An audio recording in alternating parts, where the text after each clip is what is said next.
नमस्कार, आप देख रहे हैं लोकवार्ता न्यूज। हमारी खबरें देखने के साथ ही हमारे चैनल को लाइक और सब्सक्राइब जरूर करें। राजस्थान की सियासत में आरएलपी सुप्रीमो और नागौर सांसद हनुमान बेनीवाल ने एक बार फिर से गर्माहट ला दी है। दरअसल हनुमान बेनीवाल ने भरतपुर में जाट समाज की हुक्का सभा में अपने तीखे तेवर और ताबड़तोड़ बयानों से काफी सुर्खियां बटोरी हैं।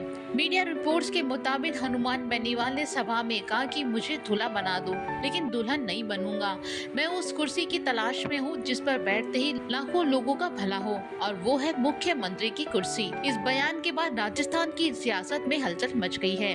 राजनीतिक पंडितों का कहना है कि राजनीतिक संकेत साफ है कि हनुमान बेनीवाल अब सीधे तौर पर सत्ता की चाबी अपने हाथ में चाहते हैं और किसी दूसरे की छाया में चलने को तैयार नहीं है। इसके साथ ही सभा के दौरान बेनीवाल ने पूर्व मुख्यमंत्री वसुंधरा राजे पर तंज कसते हुए कहा कि मैंने कभी खुद को घर नहीं बैठाया, बल्कि जिससे लड़ा उसे घर बैठा दिया। इसके साथ ही उन्होंने कहा कि सुना है कि पिछले कुछ सालों में वसुंधरा जी का नाम है। उन्हें याद दिलाया कि 2003 में जब वसुंधरा राजे ने उन्हें नागौर से टिकट ऑफर किया तो उन्होंने साफ कहा कि मुझे मेरे पिताजी की सीट मुंडावा से लड़ना है। उन्होंने निर्दलीय चुनाव लड़ा और चुनाव हार गए, लेकिन लड़ाई नहीं छोड़ी। इसके साथ ही राजनीति में पुराने दिनों को याद करते हुए बेनीवाल ने कहा कि जो लोग कभी मेरा थैला उठाते थे आज 2-2, 3-3 बार मंत्री बन गए।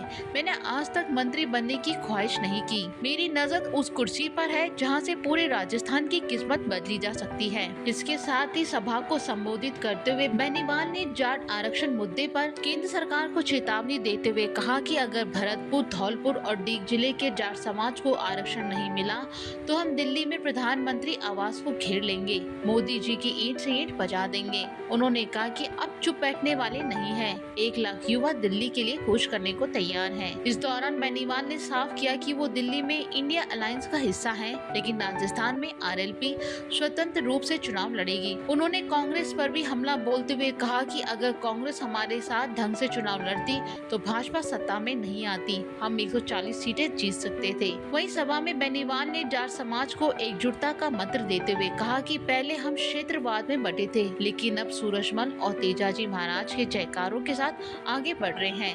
राजस्थान जीत लिया तो दिल्ली खुद ब खुद झुक जाएगी। जाट वसुंधरा को ब्याह के ले आए थे हमारे लिए, इसे जरा हम तो इससे राजी हैं।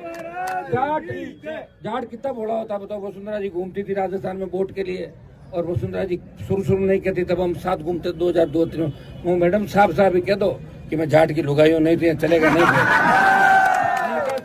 सतरानी वो तो ठीक है, आप सतरानी के साथ ये भी बोल दो मैं तो जाट ब्याह के ले गए मुझे, ये और बोलो।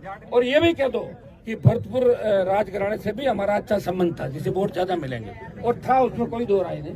वसुंधरा जी का रिश्तेदारी भरतपुर के अंदर भी है, और धौलपुर तो भरतपुर का ही पार्ट था, और धौलपुर के राजा वसुंधरा को लाए, और कम से कम पूरा सीएम नहीं बना तो आधा सीएम बना, तो आधा तो बन गया राजस्थान में, पूरा तो अब बनेगा। आधे से हम खुश नहीं भाई।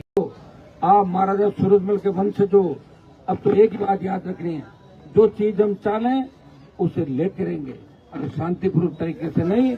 जब घी सीधी उंगली से नहीं निकलता है तो उंगली को टेढ़ी करनी पड़ती है। इस बार उंगली टेढ़ी करके मोदी जी को भी बता देंगे कि भरतपुर जब मचलता है वो दिल्ली की तरफ भी जाता है, और दिल्ली से कभी तो दरवाजे ले आता है और कभी दिल्ली से कई दूसरे